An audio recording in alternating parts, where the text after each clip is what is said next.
¿Qué tal, hermanos? Qué gusto estar aquí para compartir la palabra de Dios. Hoy vamos a sumergirnos en una verdad profética realmente profunda del libro de Daniel. Una verdad que, aunque no lo crean, ha estado escondida a plena vista. Fíjense, el espíritu de profecía nos hace una promesa increíble. Nos asegura que Dios en su momento va a revelar verdades que con el tiempo se han ido opacando, que hemos perdido de vista. Y precisamente hoy vamos a descubrir una de esas joyas. Ahora, para poder abrir este tesoro, para desvelar esta verdad, hay una llave, y esa llave es la integridad. ¿Y qué es la integridad? Bueno, en este contexto es muy simple. Es tener la humildad y la honestidad de apegarnos a lo que Dios ha revelado, por encima de cualquier idea o sabiduría humana. Muy bien, entremos en materia. Vamos a empezar por explorar algo que parece muy pequeño, un detalle casi insignificante, pero que tiene unas consecuencias enormes.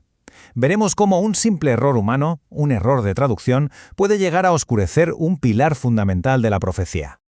Imagínense esto, una sola palabra, una palabra que ni siquiera estaba en el original, pero que fue añadida por traductores hace siglos y que ha generado una confusión y una oscuridad que se ha extendido desde 1844 hasta nuestros días.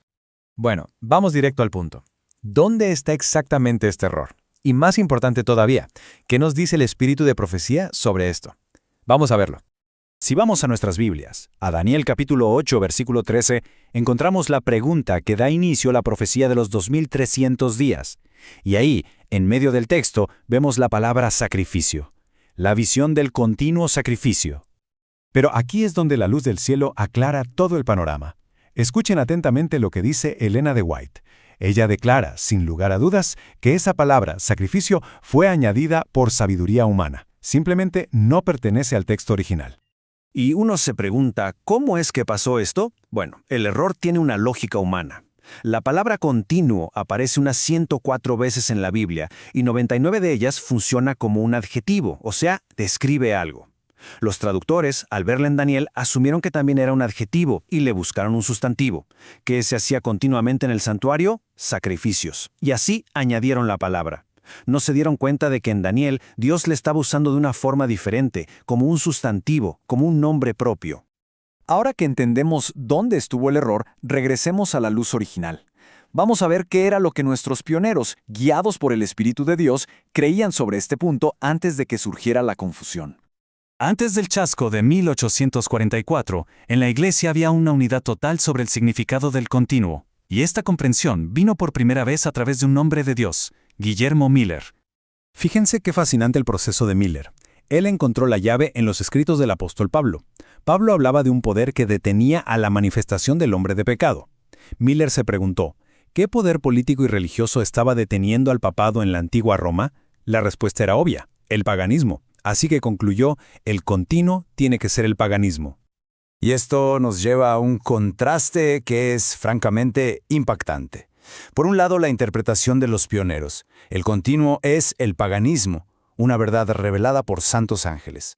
Por otro, la nueva interpretación que surgió después, que el continuo es el ministerio de Cristo, una idea que, como veremos, tuvo un origen muy oscuro.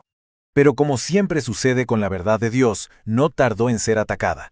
Y lo más triste es que el ataque no vino de afuera, sino que surgió una gran controversia dentro del mismo liderazgo de la Iglesia.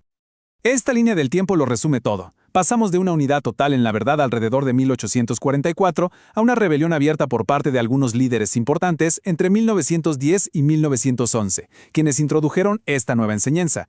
Y hoy, hermanos, enfrentamos un llamado urgente a restaurar el fundamento original.